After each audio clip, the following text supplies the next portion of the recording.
Hi, I'm Dr. Charlie Ferrer, world-renowned clinical sexologist and sex therapist. I'm also a cancer patient.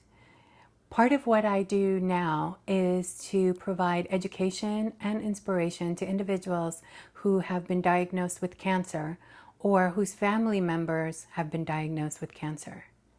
Cancer is a very scary disease, and in the past it's always been equated with death.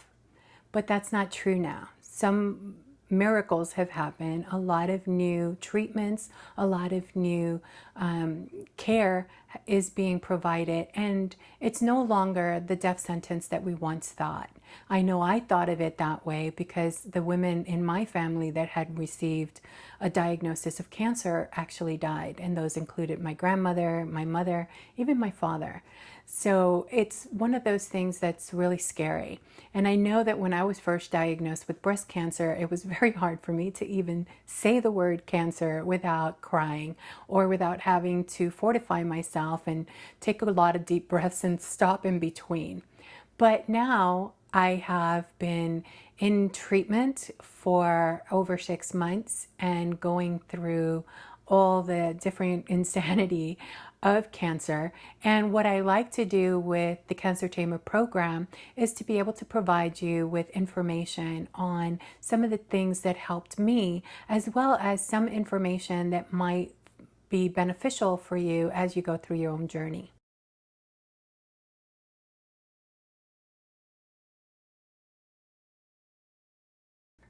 Basically, Cancer Tamer is a new way of looking at cancer. I believe that cancer is not an outside force that you need to battle, but an inside force that's residing inside of you.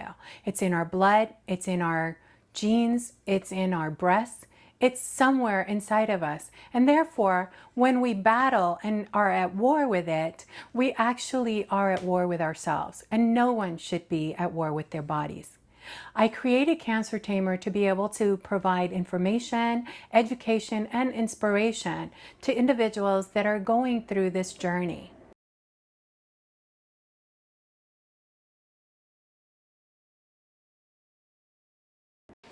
So let's talk about the insanity of cancer.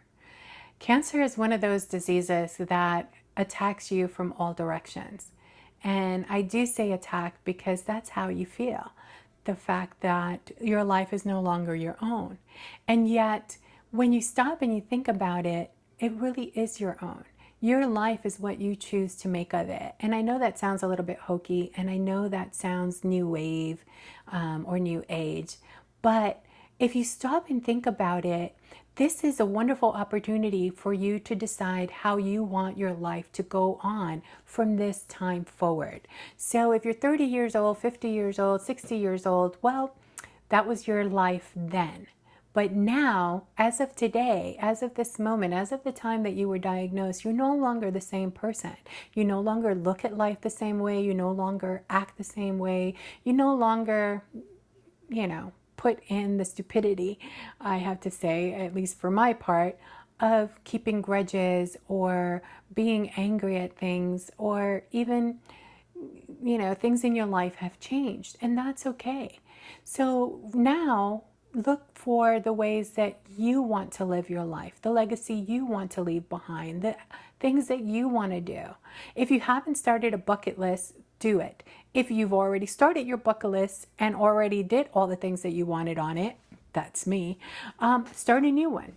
Find things that you want to do now with your life, with the people that you love, with experiences that you want to share with individuals, and get them done. There's no time like today, and sometimes we don't have tomorrow. So, as the great comedian says, get her done. Make sure that you do your part in having a wonderful life, because it is up to you.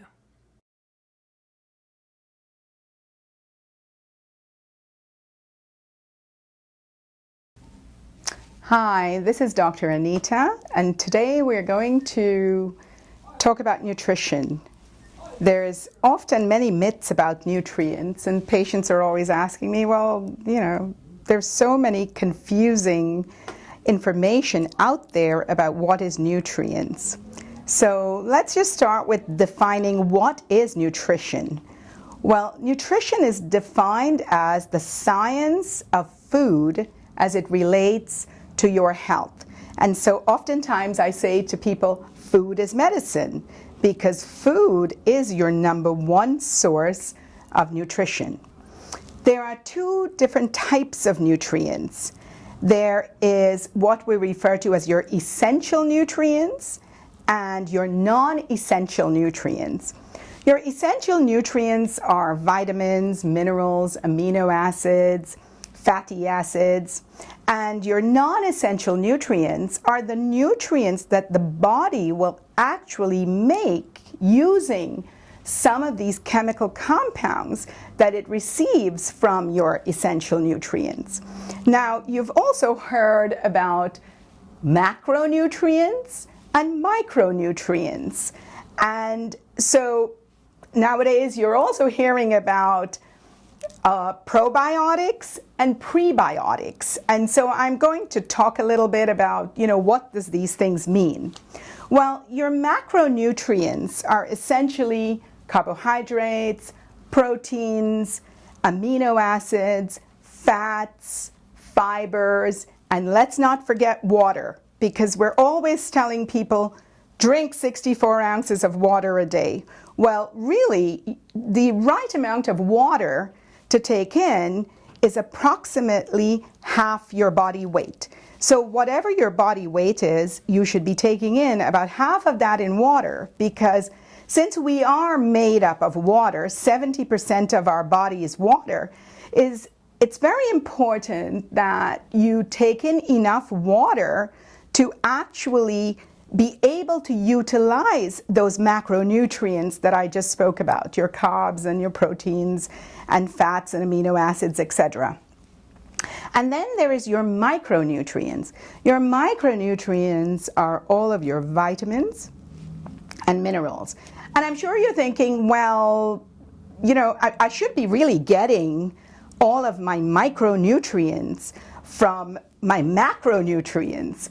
And yes, you're partially correct. However, in today's society, we realize that our foods are not nutrient dense. And so you might have heard many times that, by the time your vegetables hit your table, in its transition from where it was grown somewhere in California or Florida, or in some other warm climate somewhere, it is depleted of all nutrition. Well, that is partially true. And so we are all about organics and eating fresh and, belonging to some farmer's market that is close by your home, that you can get the freshest vegetables. Because it is correct that the sooner the food hits your table, the more nutrition it has. And so, but sometimes, and again, given today's environment in our society, it's difficult to have all the micronutrients be present in your food. And so most people are aware of that, and that awareness leads them to the vitamin shop and to Costco and these places where I see people pushing a cart out with tons of vitamins, because they're trying to use micronutrients to deal with things like fatigue and tiredness, difficulty sleeping, or body aches and pains, joint pains, etc. So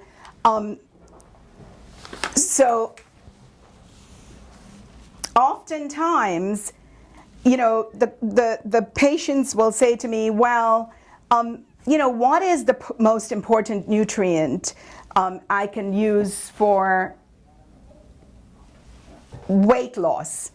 And so the most important macronutrients that can be utilized for weight loss is proteins.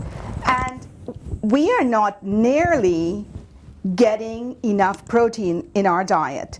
The required amount of protein that a person should take in is somewhere between 50 and 60 grams of protein. Now, none of us are eating anything close to that. You would have to eat a tremendous amount of meat to meet the requirements of protein. And meat, of course, is just one form of protein. That is your animal-based proteins. There is also your vegetarian basis of protein, which are things like tofu, all the beans, lentils, are all packed with proteins. So be mindful that you're taking in enough proteins every day, because the benefits of proteins are not simply that it is an essential macronutrient, but it also keeps you full. So when you take in enough protein, you tend to eat less food, because protein is one of those macronutrients that in order for the body to utilize it, it also utilizes a lot of energy. It has to use energy to process those proteins. So studies have found that people who are taking in adequate amounts of proteins tend to burn an extra 80 to 100 calories a day. And so you can just lose weight by just being mindful of eating more proteins every day. The other question that I get asked about nutrition is, what is the best diet for me? What kind of a diet should I be on? Now, we all know there is hundreds of diets out there, and you've heard of, the Mediterranean diet and the paleo diet and the low carb and the high protein, and, there's all these different types, low calorie diets. The diet that should be right for you is based on several factors. It's based on underlying chronic illnesses, it's based on your gender, it's based on your age, it's based on your BMI, and your activity level. So metabolic balance has to be calculated to find out what is the right diet for you.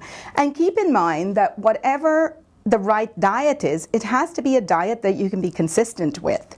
Don't choose a diet that you're not going to be able to keep up with. And I often see this when we are referring to different types of ethnic foods. I cannot ask someone who's used to eating a certain type of food to say, well, your food is consisting of too much fat and too much sugar, so we are going to go right over to this diet, because I'm going to be setting them up for failure. There's no way that they're going to be consistent with that diet, because there is that satisfaction of the foods that you grew up on and the things that you like to eat. So generally what I say to people is, tell me what you like.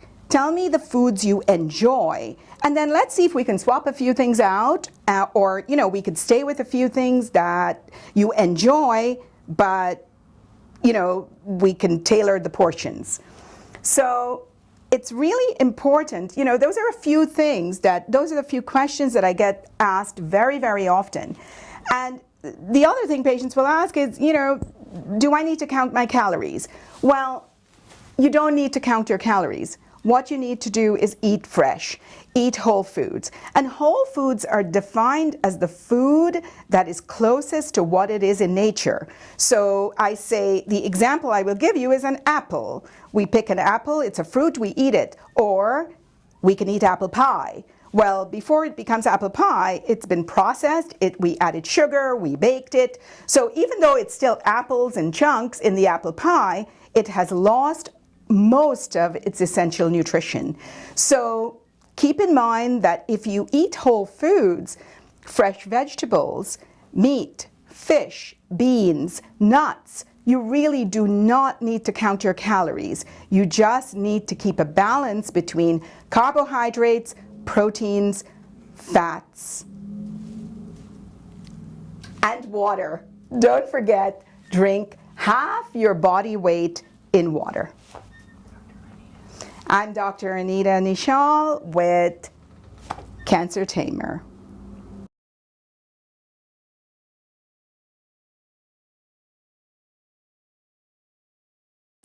Hi, this is Deborah Santulli-Barone of Did You Know? Today we're going to talk about lymphedema. But before we get to that, let's talk about the lymphatic system. The lymphatic system runs throughout your whole body, and it's a one-way drainage. It pulls fluids through your body. It circulates in the blood. So why is that so important? Well, let me tell you. Because when you have when you're diagnosed with breast cancer, you might have a lumpectomy, which will take out the cancer lump and the tumor, or you might have a mastectomy, which you can do a bilateral, which is 2 breasts or 1 breast off. What they do during that operation is they go in and look at your lymph nodes, the lymph nodes under your arms. What they do is they first do a sentinel node biopsy. And basically, that's a few nodes that they take out to see if there's cancer. So while you're on the operating table, they will run to pathology and test it to see if there's cancer. If there isn't any cancer, which is a negative, then they won't go any further and take any more nodes out, which is a good thing. If they find some cancer, they will take out more nodes, and they will continue to take them until they find most of the cancer or just find cancer in it. So it could be a number of nodes that come out. So after that, you'll be recuperating. And what the doctor will talk about, or what they should do, is send you to a lymphedema specialist. Because again, the lymphatic system is pushing fluid throughout your body. When you have lymphedema, which means your arms are swollen, the reason why they're swollen is because now the fluid can't flow as quickly and as fast throughout your body. So what happens then is that there's a buildup. Picture it like a pond that fills up and the water gets stagnant because it's not moving. It's not like a river that's moving, it's a stagnant pond. And because of that stagnation of the fluid that keeps filling up in your arm gets very swollen. Your hand gets swollen.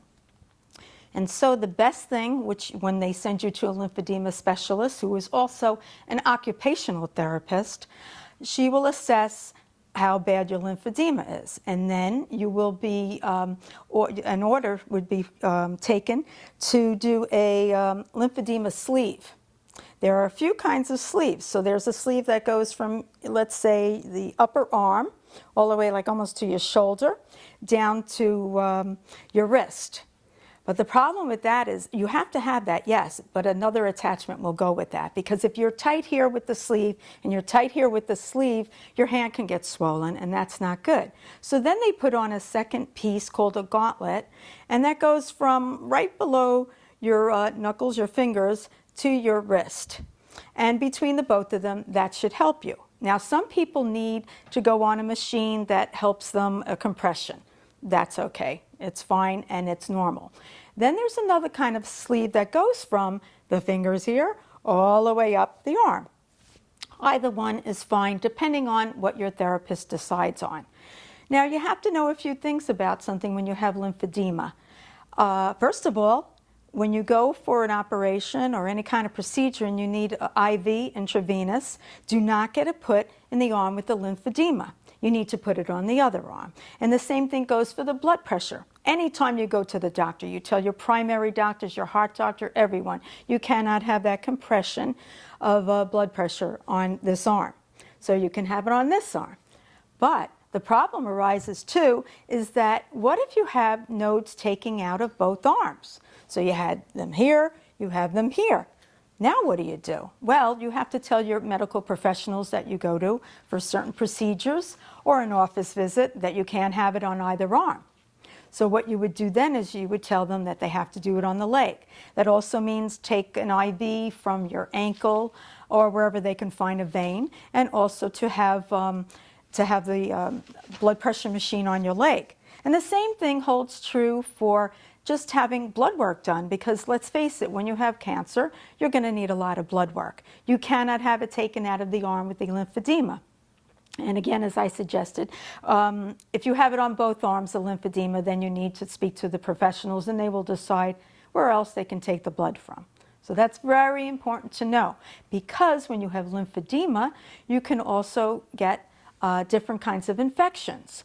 So the same thing, like if you get a mosquito bite, on this arm. Of course, you can't control that, but be aware of it, watch it, make sure it doesn't get red or swollen or hot, because then you might have an infection, and you should see a doctor as soon as possible. That's very important. So how do we prevent this? How do we prevent infections? Because sometimes we can't prevent lymphedema, but we can prevent infection. Well, first of all, don't wear tight clothing. Don't wear tight watches or jewelry or tight rings. It's very important.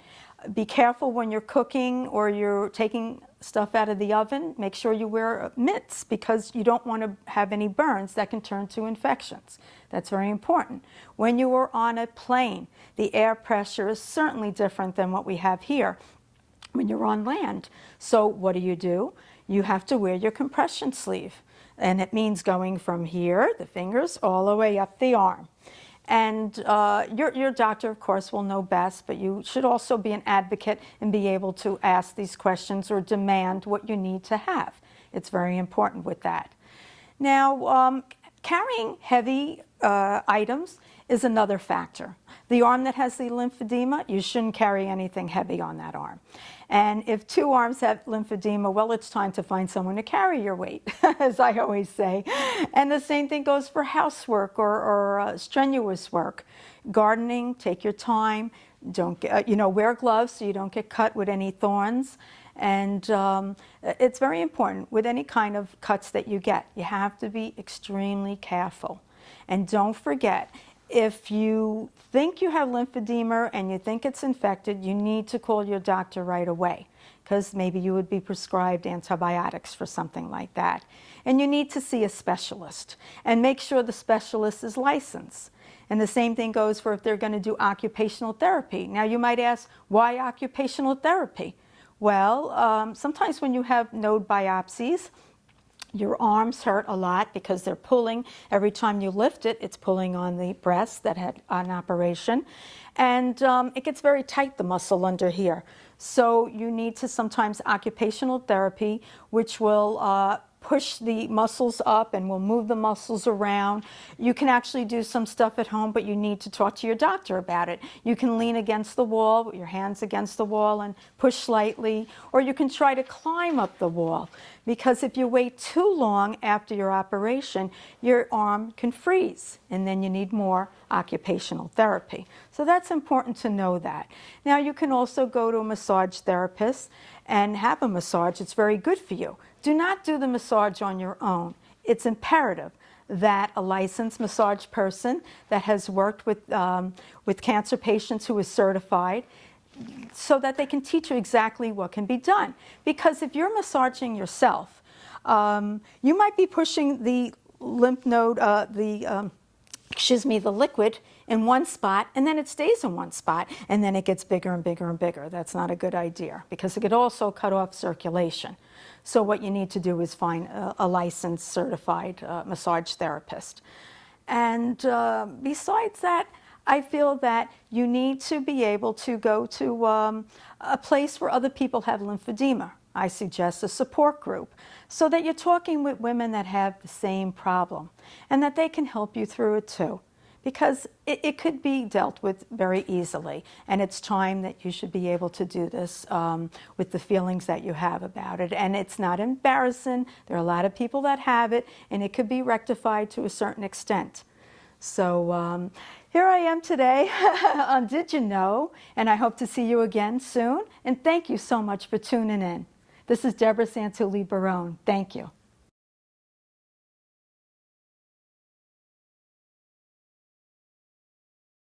Hi, I'm Jenna Shea, and this is your Cancer Tamer Yoga Minute.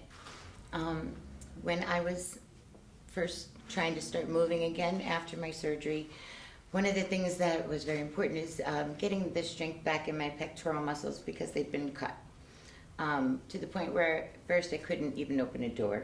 I couldn't hold a plate. So as you're healing, you start to know how strong you can be by what you can hold in one hand and how much it hurts in your chest. So little by little, as your body's starting to heal, you know where you can start to add a little,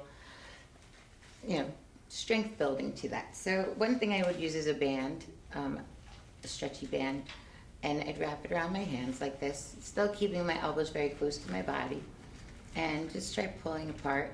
So you're starting to strengthen the pecs again, little by little. And if that felt okay, then I might push it a little further to take my elbows away from my body now. This is like just kind of lifting. And once that started to feel okay, you start pushing and resist. You want to work in both directions, pushing out and then slowly on the way in.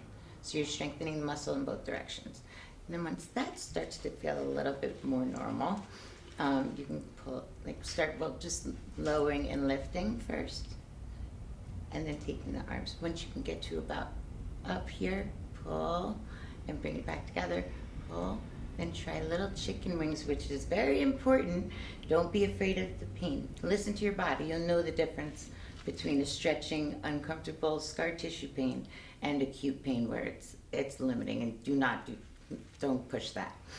Bend the elbows and straighten. And once you're here, this is really good. You're opening up your pecs, but then you can try pushing out and slowly resisting. Just pushing out, slowly resisting. And then if you're like me and you like to push it a little further, you can try to go all the way over and go forward, up, down, and starting as wide as this, and then moving to your hands a little closer together so the tension's stronger and you're building more and more strength as you go. Anyway, that'll get you moving, and that's your yoga minute. Remember, don't own the cancer. Own the cancer. Cancer Tamer.